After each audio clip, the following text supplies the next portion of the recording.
ჩვენი მოგონებები და დამოკიდებულებები გულით და ემოციებით და გრძნობებით დაგვაქვს, მაგრამ არის ისეთი ნივთები, რომელიც ჩვენს ბავშვობას, ახალგაზრდობას, ზოგადად იქაურობას გაგონებს და ზუსტად ის ადგილი, სიტუაცია გახსენდება, სადაც ეს ნივთი იდო, მასთან დაკავშირებული ადამიანები ცოცხლდებიან შენთვის, მასთან დაკავშირებული და იმ გარემოსთან დაკავშირებული ისტორიები ცოცხლდება.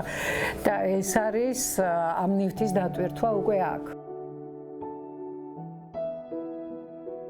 ბაბუდას ნაჩუქარი აი ეს ზარდახშა, ყველაზე მნიშვნელოვანი, სადღაც 65 წლის არის ეს ნივთი.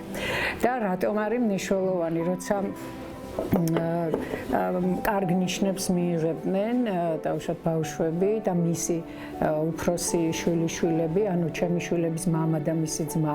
აი აქ ახვადრებდა წითელ ათმანეთიანებს.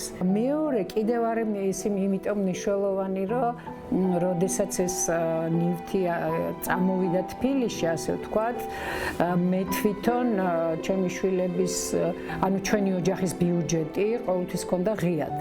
იმიტომ რომ ყველა როს ცოდნოდათ ბავშვებს რა ბიუჯეტს ფლობთ და როგორ ვანაწილებთ.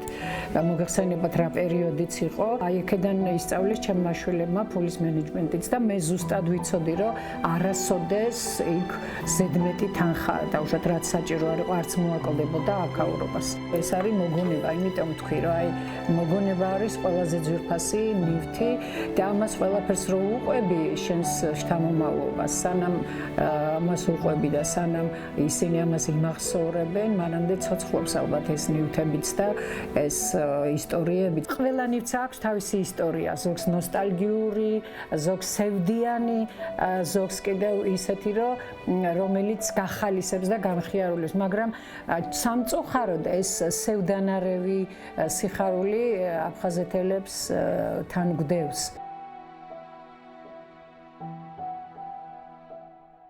იმიტომ რომ ეს ისეთი ძვირფასი ნივთია, ერთად გამოვიარეთ მე და ჩემმა შვილებმა ეს გაჭირვება ამ ნივთთან ერთად.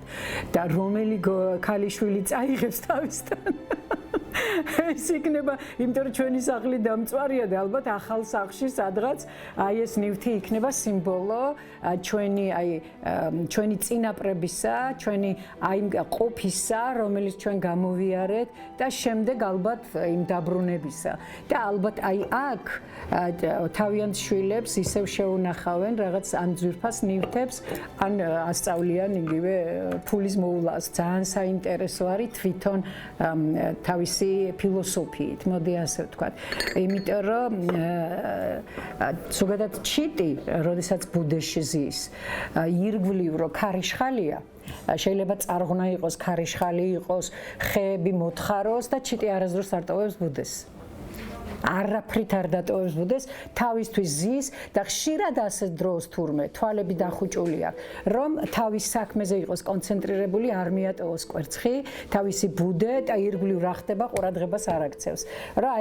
რომ გააგრძელოს სიცოცხლე და ამიტომაც თავისი ფილოსოფიური დატვირთვითაც ძალიან შინაარსიანი ნივთია ჩემის აზრით.